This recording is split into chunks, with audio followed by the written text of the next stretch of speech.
Welcome back, dear listener, to this episode of Egil Saga. There was a man called Thorgil Lam. He was married to Thordis, who was the daughter of Ingvar and the sister of Bera, Egil's mother. Thorgil lived inland from Alfdeins at Lambastatter, and had come to Iceland with Ingvar. He was wealthy and well respected. His son, Thord, had inherited Lambastatter from his father, and was living there when Egil came to Iceland. That autumn, some time before winter, Thord rode over to Borg to meet his kinsman Egil and invite him to a feast. He had brewed some ale at home. Egil promised to go along, and the time was set for a week later. When this came around, he made ready to go, and his wife Asgard with him. They were 10 or 12 in all. And when Egil was ready, Skallagrim came out with him, embraced him before he mounted his horse, and said, "You seem to be taking your time about paying me the money that King Athelstan sent me, Egil. How do you intend to dispose of it?" Egil said, "Are you very short of money, father? I wasn't aware. I will let you have silver as soon as I know that you need it, but I know you have kept a chest or two aside full of silver." "You seem to think we have already divided our money equably," said Skallagrim. "So you won't mind if I do as I please with what I have put aside." Egil said, "Don't pretend you need to ask my permission, because you will do as you please whatever I say." Then Egil rode off to Lambastatter. He was given a warm and friendly welcome, and was to stay there for the next 3 nights. The same evening that Egil left home, Skallagrim had his horse saddled, then rode away from home, and everyone else went to bed. He was carrying a fairly large chest on his knees, and had an iron cauldron under his arm when he left. People have claimed ever since that he put either or both of them in the Krumskelde marsh, with a great slab of stone on top.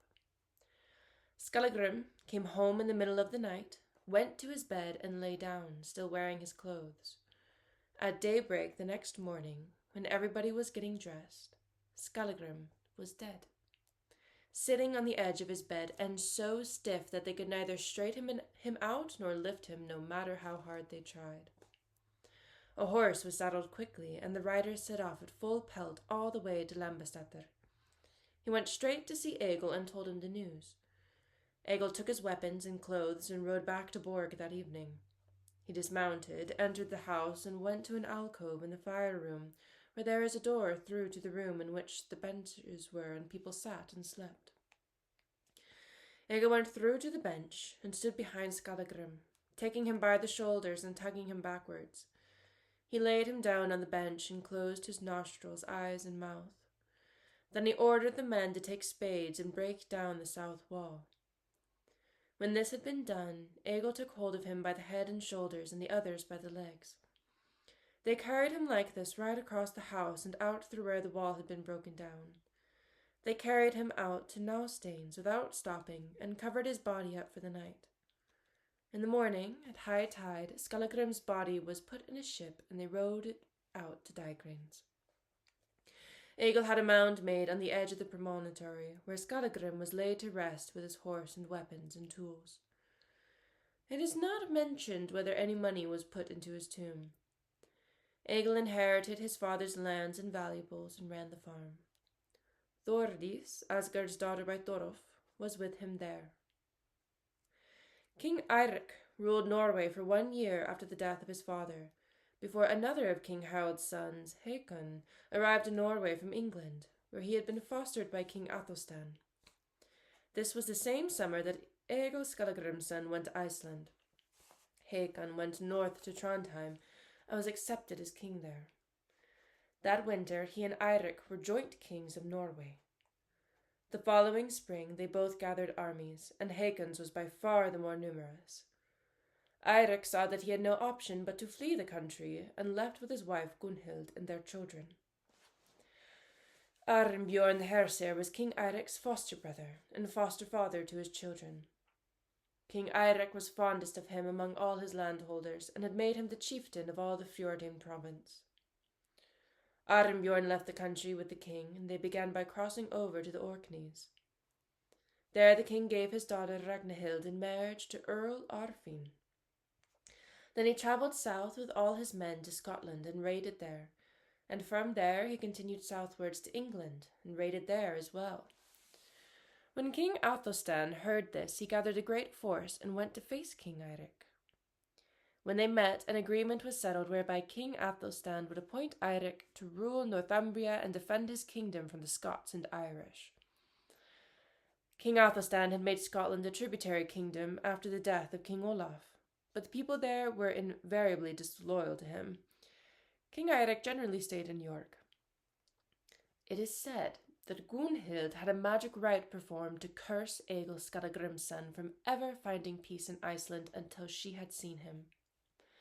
That summer, after Haakon and Eirik had met and disputed the control of Norway, an embargo was placed on all travel from that country, so no ships sailed for Iceland then, and there is no news from Norway.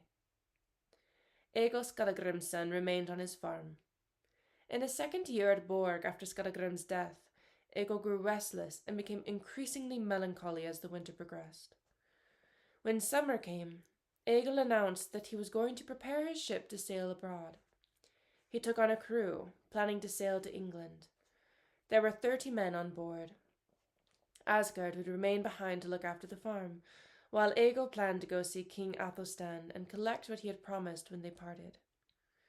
Egil was slow in getting ready, and by the time he put to sea it was too late for favourable winds, with autumn and bad weather approaching. They sailed north of Orkney. Egil did not want to stop there, since he assumed King Eirik was ruling the islands. They sailed southwards along the coast of Scotland in a heavy storm and crosswinds, but managed to tack and head south of Scotland to the north of England. In the evening, when it began to get dark, the storm intensified, and before they knew it, the waves were breaking on shoals both on their seaward side and ahead of them, so the only course of action was to make for land. They did so, running their ship aground in the mouth of the Humber. All the men were saved and most of their positions, but the ship was smashed to pieces. When they met people to talk to, they heard something that Egil thought rather ominous. King Eirik, Bloodaxe, and Gunhild were there, rulers of the kingdom, and he was staying not far away in York. He also heard that Arnbjorn the Herser was with the king and on good terms with him. After he had found out all this news, Egil made his plans. He did not feel he had much chance of getting away, even if he were to try and keep undercover all the way back out of Eirik's kingdom. Anyone who saw him would recognize him. Considering it unmanly to be caught fleeing like that, he steeled himself and decided the very night that they arrived to get a horse and ride to York. He arrived in the evening and rode straight into town. He was wearing a long hood over his helmet and was fully armed. Egil asked where Arnbjorn's house was in the town. He was told, and he rode to it. When he reached the house, he dismounted and spoke to someone who told him that Arnbjorn was sitting at table. Egil said, "I would like you to go into the hall, my good man, and ask Arnbjorn whether he would prefer to talk to Egil Skallagrimson inside or outside." The man said, "It's not much bother for me to do that." He went into the hall and said in a loud voice, "There's a man outside as huge as a troll. He asked me to come in and ask whether you would prefer to talk to Egil Skallagrimson indoors or outside." Arnbjorn replied, "Go and ask him to wait outside. He won't need to wait for long." He did as Arnbjorn said, went out and told Egil what he had said. Arnbjorn ordered the tables to be cleared, then went outside with all the people from his household. He greeted Egil and asked him why he had come. Egil gave him a brief account of the highlights of the journey. "And now you will decide what I should do, if you want to help me in any way." "Did you meet anyone in town who may have recognized you before you came to the house?" asked Arnbjorn. "No one," said Egil. "Take up your arms, men," said Arnbjorn. They did so, and when Egil, Arnbjorn, and all his men were armed, they went to the king's residence. When they reached the hall, Arnbjorn knocked on the door and asked to be let in, after identifying himself. The guards opened the door at once.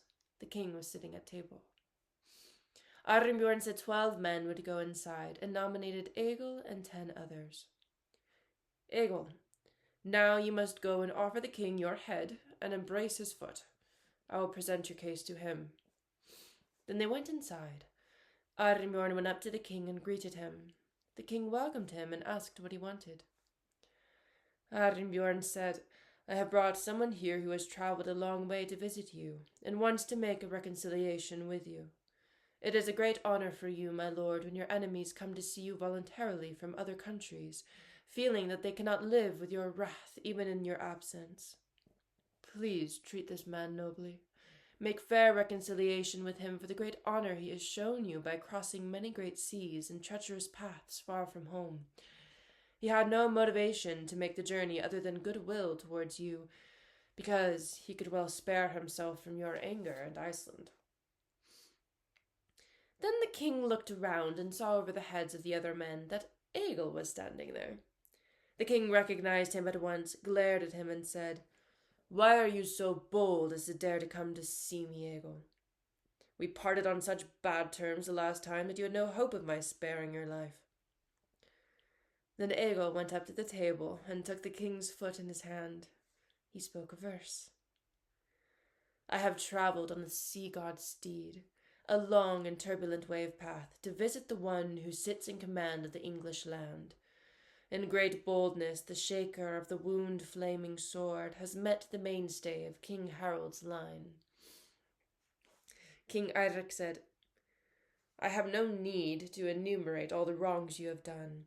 They are so great and so numerous that any one of them would suffice to warrant your never leaving here alive. You cannot expect anything but to die here. You should have known in advance that you would not be granted any reconciliation with me." Gunhild said, "Why not have Egil killed at once? Don't you remember, king, that Egil has done to you? Killed your friends and kinsmen, and even your own son, and heaped scorn upon your own person. Where would anyone dare to treat royalty in such a way?"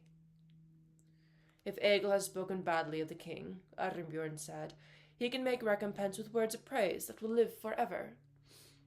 Gunhild said, "We do not want to hear his praise. Have Egil taken outside and executed, king. I neither want to hear his words nor see his face." Then Arnbjorn replied, "The king will not be urged to do all your scornful biddings. He will not have Egil killed by night, because killing at night is murder." The king said, "Let it be as you ask, Arnbjorn. Egil will live tonight. Take him home with you and bring him back to me in the morning." Arnbjorn thanked the king for his words. "I hope that Egil's affairs will take a turn for the better in future, my lord. But much as Egil may have wronged you, you should consider the losses he has suffered at the hands of your kinsmen. Your father, King Harald, had his uncle Thorolf, a fine man, put to death slowly on the grounds of slander by evil men. You broke the law against Egil yourself, king, in favour of Berg Onund, and moreover you wanted him put to death, and you killed his men and stole all his wealth, and then you declared him an outlaw and drove him out of the country. Egil is not the sort of man to stand being provoked. Every case should be judged in light of the circumstances," said Arnbjorn. "I will take Egil home to my house now." This was done.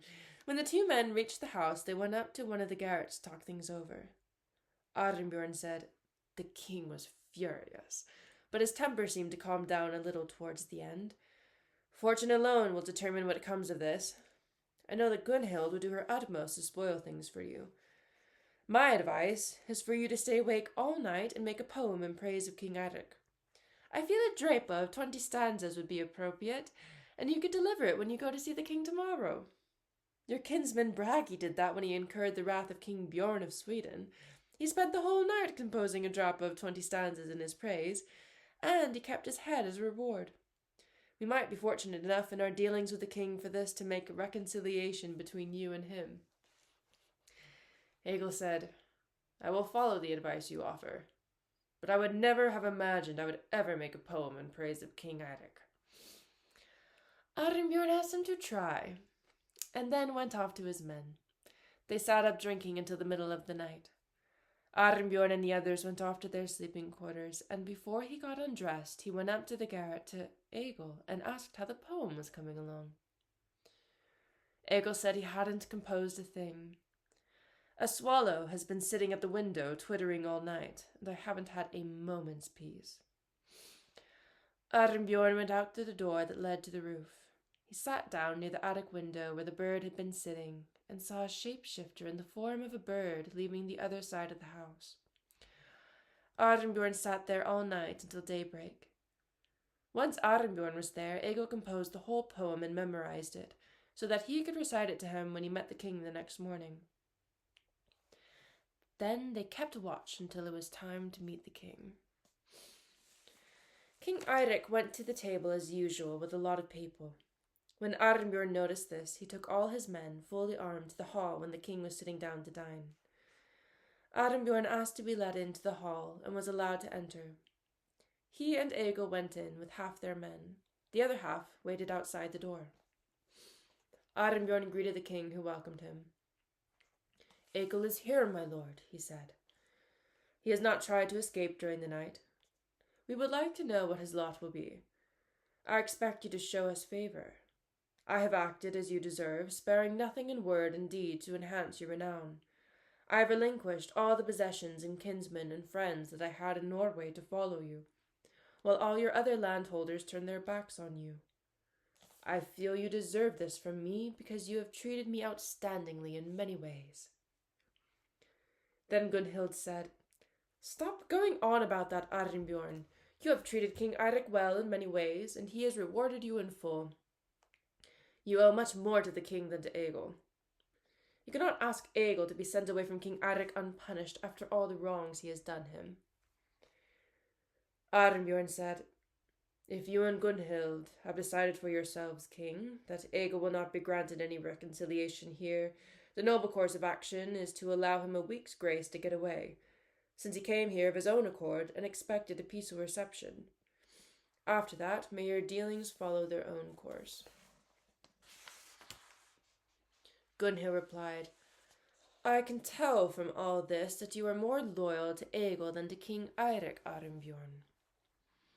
If Egil is given a week to ride away from here in peace, he will have time to reach King Athelstan, and Eirik can't ignore the fact that every king is more powerful than himself now, even though not long ago King Eirik would have seemed unlikely to lack the will and character to take vengeance for what he has suffered from the likes of Egil. No one will think Eirik any the greater for killing a foreign farmer's son who has given himself into his hands," said Arnbjorn. "If it is reputation that he is seeking, I can help him make this episode truly memorable, because Egil and I intend to stand by each other. Everyone will have to face the two of us together. The king will pay a dear price for Egil's life by killing us all, me and my men as well. I would have expected more from you than to choose to see me dead rather than to grant me the life of one man when I ask you for it." Then the king said, "You are staking a great deal to help Egil, Arnbjorn. I am reluctant to cause harm to you if it should come to this, that you prefer to lose your own life than to see him killed. But Egil has done me plenty of wrong, whatever I may decide to do with him." When the king had finished speaking, Egil went before him and delivered his poem, reciting it in a loud voice, and everyone fell silent at once. "West over water I fared, bearing poetry's waves to the shore, at the war god's heart. My course was set, I launched my oaken craft at the breaking of ice, loaded my cargo of praise aboard my longboat aft. The warrior welcomed me, to him my praise is due. I carry Odin's mead to England's meadows. The leader I laud, sing surely his praise. I ask to be heard, an ode I can devise. Consider, Lord, consider it well befit, how I recite if my poem is heard. Most men have learned of the king's battle deeds, and the war god saw corpses strewn on the field. The clash of swords roared on the edge of shields. Battle grew around the king. Fierce he ventured forth, the blood river raced. The din was heard then of metal showered in battle, the most in that land. The web of spears did not string from the course above the king's bright rows of shields.